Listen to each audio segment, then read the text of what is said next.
একটু ওয়েট করেন, সময় তো দিবে, আসতেছে, শেষ হোক। মিস্টার হাসান এইদিকে মাননীয় স্পিকার, আমি অ্যাড্রেসিং ইউ। মাননীয় স্পিকার, আমি আপনার প্রোটেকশন দাবি করছি, কারণ আমরা যদি সরকারের সমালোচনা করি আমার এলাকার বাজেট দিয়ে বন্ধ করে দিবে না, সেটার কিন্তু নিশ্চয়তা নাই। 28-এর পরে কয়টা সংখ্যা হয় আমি আর্টস ইংলিশ ডিপার্টমেন্টের ছাত্র, আর্টস ব্যাকগ্রাউন্ডে পড়াশোনা করছি, আমার মাথায় আসে না 28-এর পরে কয়টা সংখ্যা হয়।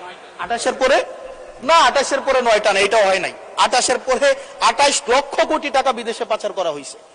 এখন মাননীয় স্পিকার, যারা পাচার করেছে তারা সদর্পে এখন হচ্ছে মাননীয় স্পিকার গুলশান, বনানী, ধানমন্ডি, এই দেশে এখন বুক ফুলিয়ে চলাফেরা করে। মাননীয় স্পিকার, আমরা দেখেছি অন্তর্বর্তীকালীন সরকারের সময় বসুন্ধরার পুত্র সুবহান দেশে ঢুকার সাহস পায় নাই, আমরা দেখেছি আনবির দেশে ঢুকার সাহস পায় নাই, কিন্তু এই সরকার নির্বাচিত হয়ে আসার পরে আমরা দেখেছি সদর্বে এই সুবহানের পুত্র, এই ধর্ষক দেশে ঢুকেছে। মাননীয় স্পিকার, অন্তর্বর্তীকালীন সরকারের সময় দুর্নীতি দমন কমিশন বসুন্ধরার বিরুদ্ধে মামলা করেছে, আমরা দেখেছি। এই মামলার কি অগ্রগতি হয়েছে সেটা আমরা জানতে চাই।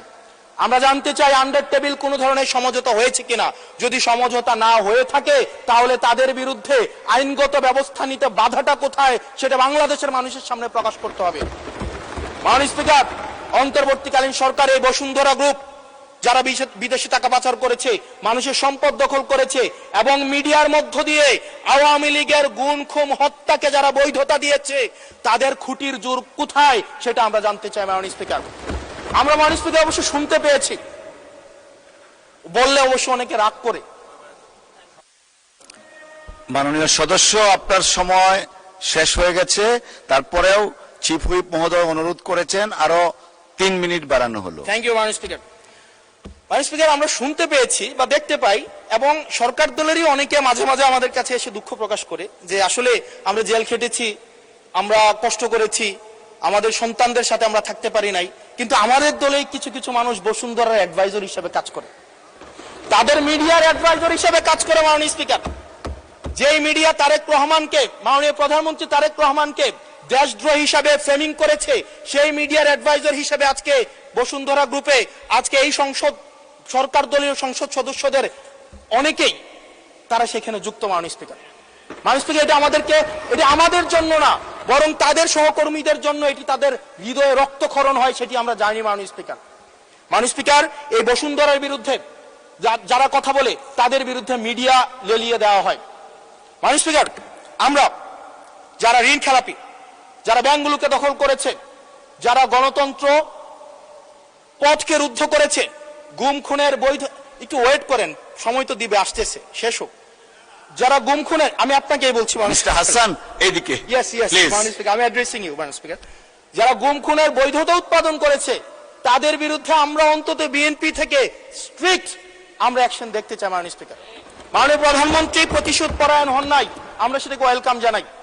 মাননীয় স্পিকার, প্রতিশোধ পরায়ণ না হওয়া আর সুবিচার নিশ্চিত না করা দুইটা এক না। মাননীয় স্পিকার, আমরা ওয়েলকাম করি উনি প্রতিশোধ পরায়ণ হন নাই, ব্যক্তিগত রাগ ক্ষোভের ঊর্ধ্বে উনি উঠতে পেরেছেন, কিন্তু আমরা এটা ওনার কাছ থেকে শুনতে চাই, উনার দলের কাছ থেকে শুনতে চাই, গুম খুনের হত্যার উনি সুবিচার নিশ্চিত করবেন, উনি আইনের শাসন নিশ্চিত করবেন এবং এতদিন ধরে যারা নিয়ন্ত্রিত মিডিয়ার মাধ্যমে এই ফেসিবাদের পক্ষে যারা বয়ান উৎপাদন করেছেন তাদের বিরুদ্ধে উনি সুবিচার নিশ্চিত করবেন। মাননীয় স্পিকার, আমাদের প্রতিহিংসার কথা বলছি না, প্রতিশোধ পরায়ণতার কথা বলছি না। মাননীয় স্পিকার, আজকে এই জায়গাতে আমরা আবার দেখতে পাচ্ছি যেটা আমাদেরকে শঙ্কার মধ্যে ফেলে, রাজনৈতিক প্রতিহিংসার রাজনীতি আবার শুরু হচ্ছে। মাননীয় স্পিকার, একজন সরকার দলীয় একজন প্রতিমন্ত্রীর বিরুদ্ধে কথা বলায় মিডিয়ার একজন সম্পাদকের বিরুদ্ধে মামলা করা হয়েছে। মাননীয় স্পিকার, এটা খুবই দুঃখজনক, ওনাকে জেলে নেওয়া হয়েছে একজন প্রতিমন্ত্রীর বিরুদ্ধে কথা বলায়।